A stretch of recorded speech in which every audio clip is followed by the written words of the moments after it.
Selam dostlar, менің атым Аян. Менің атым Жадыра. Біз видео жазбағалы біраз уақыт болды ма, бұл жолы не үшін біз видео жаздық деген кезде көп адамдардың сұрақтары, мысалы Жапонияға қалай жұмысқа келуге болады, жұмысқа келуге бола ма, саяхат визасымен жұмысқа келейік деген сұрақтар көп болып жатыр да. Сондықтан біз осы жолғы бір Жапонда қалай жұмыс жасау үшін қандай визаның түрлері керек туралы жайлы біраз материалдар жинадық, осыны видеоға түсірмекшімін. Біз білесіздер, мысалы Қазақстанның адамдарына, болмаса біз Қытайдың адамдарына мындай виза бір мемлекетке бару үшін сол жерге виза алу керек қой. Бірақ енді мысалы жапондық адамдарға оларға мысалы виза көп мемлекеттерге қажет емес қой. Сондықтан олар бұл жағындағы мысалы материалдарды көп жинамайды да. Бұның несі жақсы болып тұр ғой, дәрежесі. Паспортының сенімділігі ерекше жоғары ғой. Мысалы Қазақстанға 30 күн, бір айдай уақыт виза. Ал енді мысалы Жапония еліне бәрі визасы емес, мысалы Қытай еліне, болмаса Ресей еліне виза алу керек. Енді біз Жапондағы визаны, біз Жапонға келу үшін визаның түрлері болады ғой. Жапонда мысалы визаның 30-дан жоғары түрлері бар. Оның ішінде мысалы үлкен бөлетін болса, қызмет істеуге болатын, болмаса қызмет істеуге болмайтын деп екі түрге бөледі. Енді әдеттегі біз өзіміздің біліп жүрген визаның түрлері белгілі, мысалы қызметпен визаға келуге болады, оқушылықпен келуге болады, одан кейін саяхатқа келуге болады деген. Бұл енді әдеттегі біздің түсініміздегі визаны жалпылайды. Керек онда біз әзірден бастап осы визаның екі түрін, қызмет істеуге болатын, істеуге болмайтын біз таныстырып өтейік. Мысалы ең алдымен қызмет істеуге болмайтын визалар. Бірінші, бұның ішіндегі бір виза қысқа уақытқа тұру визасы екен да. Мысалы бұл қандай визалар деген кезде бұл саяхат визасы. Болмаса осы жаққа туыстап келу. Олар қызмет істеуге болмайды, осы жерде туыстап қана. Саяхат визасы сол осы жерде саяхат үшін ғана арналған. Бұл жерден жұмыс табуға болмайды, ол визамен сіз ешкім жұмысқа алмайсыз. Ал енді екінші бір визаның түрі бұл студенттік виза. Бұл әрине студент виза деген енді оқу үшін келген ғой. Сондықтан бұл жерде қызмет істеуіне болмайды. Студенттік визамен ба? Студенттік виза. 28 сағат. Ол басқаша. Ол өзінің тұрмысын қамтамасыз ету арқылы 28 сағатқа мен жұмыс істейін деп өзіңіз арнайы ұсыныс тастау керек. Сол арқылы ғана. Одан кейінгі үшінші виза, мысалы семьялар болса, сол семьясымен бірге тіркелген визаның түрі болады. Бұл да жұмыс істеуге болмайтын виза. Мысалы бір жылдығында сен жұмысқа кіруден бұрын сен менің визама тіркел. Мен осы жерде қызмет тәуелді виза деген. Бұл да мысалы қызмет істеуіне болмайды.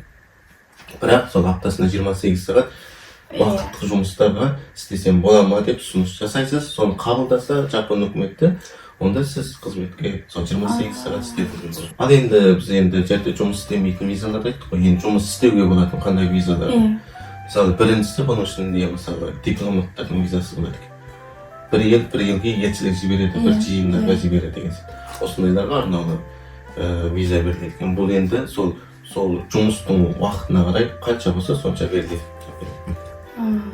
Одан кейін екіншісі мысалы үкімет қызметкерлеріне беретін. Мысалы Қазақстанның Жапониядағы консулы мысалы осындай виза. Мысалы содағы істейтін елшіліктегі қызметкерлер осындай визаларға тұрады. Одан кейінгісі профессорлерге береді. Мысалы бұрын біз мектепте де көп болды ғой. Шетелдік осындай профессорлерді жұмысқа қабылдайды. Осылар осы жерде қызмет істейді, сабақ береді. Бұларға да виза беріледі. Одан кейінгісі төртіншісі болса, бұл дін жағынан дін тарататын. Мысалы біздің Қытайда да бар болатын, Шанхай деген жерде мысалы христиан дін мектептерде таратып жүретін адамдар бар. Оларға да виза беріле ма сонда? Арнаулы визамен жұмыс істейді. Бұл дінге қатысты адамдардың алатын визасы. Бұл да соны 5 жылда 3 жыл мөлшерінде болады. Одан кейінгісі мысалы тілшілер бар. Мысалы әр мемлекетте тілшілер бар. Бұларға да сол арнаулы виза керек. Одан кейінгі визаны көріп алса, екіншісі мысалы ерекше білімдегі адамдарға беріледі. Мысалы жоғары білімдегі зерттеу жұмысымен шұғылданатын адамдарға беріледі. Мысалы біздің ана түрік досымыз сондай ғой. Зерттеумен болып университетте 2 жыл жұмыс жасады. Сол кездегі алған визасы жоғары білімділерге беретін арнаулы виза. Бірақ осылардың ішінде мысалы сенің білімінен Жапон үкіметіне пайда тиіп жататын болса, Иә. бұларға мерзімсіз виза беріледі. Олар Мысалы, яғни- Нобель сыйлығын алды деп алып айтсақ, Иә. мысалы ғой. Түсінікті. сондай болса, бұларға мерзімсіз беріледі.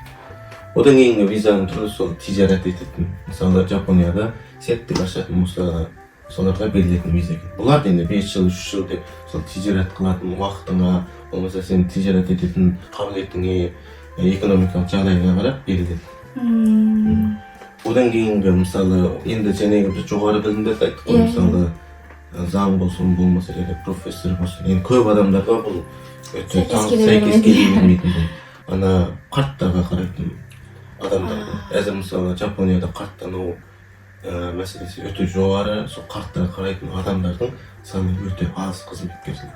Осыларға арнаулы берілетін виза болады. Бұл енді арнаулы осының емтиханынан өтіп, осындай куәлігі бар адамдарға Күтушілігі куәлік болу керек. болу керек арнаулы бұл. Одан кейінгісі мысалы техникалық визалар. Мысалы бізде Жапонияда мысалы Қытайдың ресторандары өте көп та. Мысалы сол Қытайдың ресторандарына мысалы повар болып істейтін адамдар, бұлар ерекше өзінің мысалы өнері бар ғой, өзінің өнері. Соларға арнаулы. Мысалы повар бола ма, болмаса сварщик бола ма, осындай өзінің бұның да куәлігі болу керек та. Осыда анықталған, сол бойынша өзінің қабілетіне қарай Жапонға жұмысқа келуге болады. Одан кейінгісі мысалы мен сияқты, мысалы біз осы жерде университет бітірдік, содан кейін Жапон компаниясына келіп істейсіз. Бұл өзі біздің мысалы университетте оқыған кәсібіңізге сәйкес кәсіп тапсаңыз, сол компанияда істеп жатсаңыз, компания сіз үшін виза береді. Бұл енді өзінің техникасы, өзінің мағлұматына қарай алған визалардың түрі. Жарайды, онда біз енді келесі біздің таныстыратынымыз ерекше қимыл жасау визасы деп. Бұл енді төт аударып отырмыз жапоншадан. Бұл енді қандай дегенде, мысалы көп студенттер болады да, университеттен бітіргеннен кейін енді Жапонияда кей кезде қызмет табу біраз қиындау болып кетеді. Қызмет мысалы табуға енді олар мектебін бітірді ғой. Студент визасы мысалы күшіне қалады. Бірақ енді қызмет табуға біраз уақыт болса деп ұсыныс жасайды. Осы уақытта қызмет тапсын деп сізге уақыттық біраз кішкене уақыт береді. Осы кезде осындай ерекше қимыл виза. Бұл енді ішінде ерекше көп түрі көп. Одан мысалы мүмкін әзір біздің Қазақстандағы эфирдегі көрермендер көп еститіні мысалы саяси босқын визасы деген. Мысалы осы да осының ішінен бір бөліміне жатады екен. Ярайды, енді бұл босқын визасын көп адам біле бермеуі мүмкін, тыңдай берсе де біз осыны жақсылап термин түсіндіріп өтейік. Мысалы босқын визасы деген мысалы халықарада қалай анықтама берілген десек, мысалы бұл адам егер өз мемлекетіне қайтатын болса, өзінің бас амандығына қауіп төнеді, жанына қауіп төнетін адамдар бас босқын. Қайтуға болмайды деген сөз. Қайтуға болмайды. Былайша айтқанда қайтатын баратын жері жоқ деген. Осындай адамдар саяси босқын визасына береді. Бұл виза мысалы арнаулы Жапонияда осындай саяси босқындардың ұсынысын қабылдайтын орган бар. Соған апарасыз, бұл мысалы тапсыратын материалдарыңызда ерекше оңай болады. Мысалы рәсіміңіз болу керек, одан сол ұсыныс қағазы болу керек деген сияқты. Ол деген ұсыныс қағазда себептерін түсіндіретін ба? Жоқ, ұсыныс қағазы жапонша өзі береді. Мысалы өзіңіздің информацияңызды анкета сияқты ғой. Және сен айтқандай, сол мысалы неге ондай болды жағдай жазатын жерлерде бар болуы мүмкін. Одан кейін ең жақсы болса, мысалы үшіншісі сіздің саяси босқын екеніңізді дәлелдейтін қағаз болса тіпті де жақсы. Мысалы мен алдыңғы жолда бір видеоларды көргенде, мысалы неше жылдың алдында бір саяси қимылға қатынасқан, мысалы рәсім, осындай дүниелер болса, соны бірге әкеледі. Ал енді бұл ұсынысты тастағаннан кейін бұның қаралу уақыты ерекше ұзақ болады. Әзір ең кем дегенде 6 ай уақытында, әйтпесе 1 жыл 2 жылға созылатын кездерде болады екен. Бұл неге деген кезде, мысалы, бұл енді саяси бостандық визасын беру үшін оны жақсылап тексеру керек. Нақ саяси босқын ба? Егер нақтылай тексермейтін болса, біріншісі мысалы Жапонның өзі елдің ішінде қауіп болуы мүмкін да. Ол террорист ба, ол шын ба белгісіз да. Екінші бір жағдай, мысалы ол саяси босқындар, мысалы олар қашып шыққан адамдар, оның дәлелдейтін ешқандай қағазы жоқ. Сондықтан бұны жақсылап тексеріп, сондықтан осындай ұзақ уақыт кетеді екен. Енді әзірге біздің келерге айтып өтетініміз, Мысалы, дүниеде саяси босқындар қаншама ел қаншалықты қабылдайды деген. Германия бұл 23%-ын қабылдайды. Бұл енді ұсыныс берген адамдар 23%. Одан кейін Америка, мысалы, 35%. Бұлардікі ең жоғары екен. Ал енді Жапониянікі болса, бұл ұсыныс тастаған адамдардың 3% екен. Мысалы, нақтылы санмен түсіндіре кететін болса, мысалы, ерте кезде 2008 жылда, мысалы 2008 жылда 1500 адамдай ұсыныс тастаған, осының 57-сі қабылданды. Ал енді жақынғы жылдарда айтсақ, мысалы 2020 жылы, бұл кезде 4000 адамдай тапсырған екен, осының 47 адамы саяси босқын визасын алған екен. Бұл енді былай әзір 2018 жылдан бастап бұл заңға өзгеріс жасалды да. Бұл қандай заң өзгеріс дегенде, мысалы 2018 жылдың басында, одан бұрын болса, мысалы осындай саяси босқындық визасына ұсыныс жасасаңыз, өйткені және қаралы уақыт өте ұзақ қой. Осы аралықта қандай адам болса да жұмысқа кіріп істеуіне болады деген белгілену болған. Уақыты шектеусіз, иә? Уақыты шектеусіз. Содан кейін, мысалы, графикті қалып айтатын болсақ, мысалы 2008 жылдан бастап 2017 жылда бұл адамдардың саны ерекше көбейді. Мысалы 2017 жылда ең көп болған. Бұл 20 мың адам ұсыныс жасады. Содан мысалы бұл тексеру процесі ерекше қиын болды да. Оның үстінде бұл ұсыныс істеген адамдардың ішінде көбі бұл шарттарға толмайтындар. Олар осы ұсыныс етіп, осы уақытта Жапонда қызмет істеу үшін ғана ұсыныс жасалған да. Сондықтан Жапонда бұл заңға өзгеріс жасап, былай істеді 2018.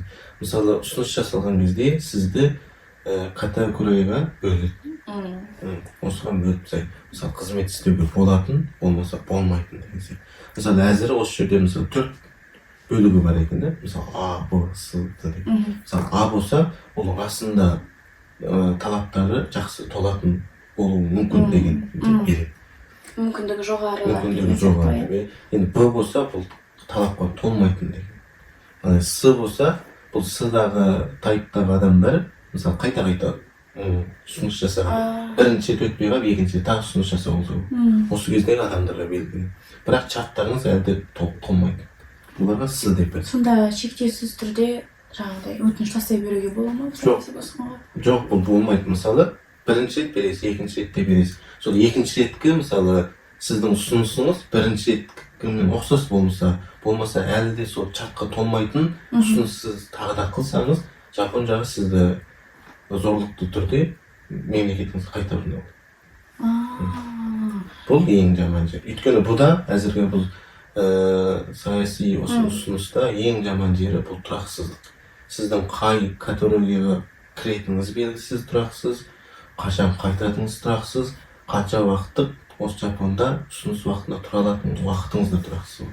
Жұмысқа тұра аласыз ба, істемеу де тұрақсыз. Нақты саяси босқын алуға қажеттілік болмаса, онда алу мүмкіндігі төмен ғой сонда. Алу мүмкіндігі әзірдің өзінің 4,3% болса ерекше төмен. Бұл негізі жоқтың басы. Ал егерде елдеріне қайтаратын болса Жапон үкіметі, ол деген сөз Жапонға қайтып кіре алмайды деген сөз. Жоқ, бұл енді жәнегі саяси ұсыныс бұл талапқа толмады ғой. Бұл ана депортпен басқаша да. Бұл мысалы мынандай белгілемелер бар. Мәңгілік кіруге болмайды емес, бірақ белгілі бір мерзім уақытында кіруге болмайды.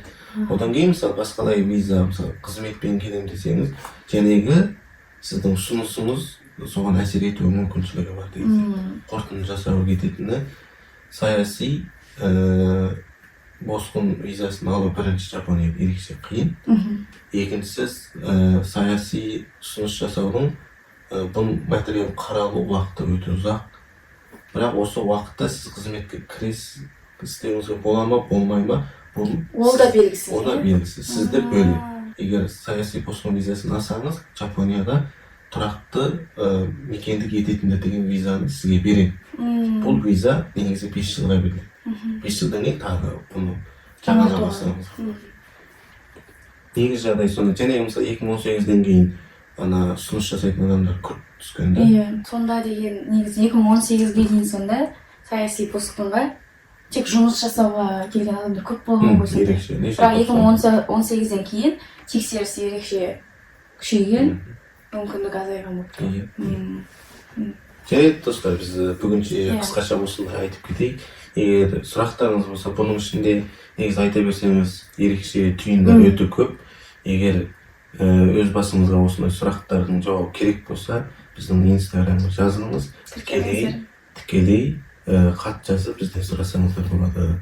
Биз энди өзүбүз билмесек да информацияны жыйнап, болмосо ошол жердеги мисалы чет элдер кабылдайтын органдарга телефон согуп берүүгө болот. Бүгүнкү видеомуз осундай болсун. Кош сау Кош болуңуздар. сау болуңуздар.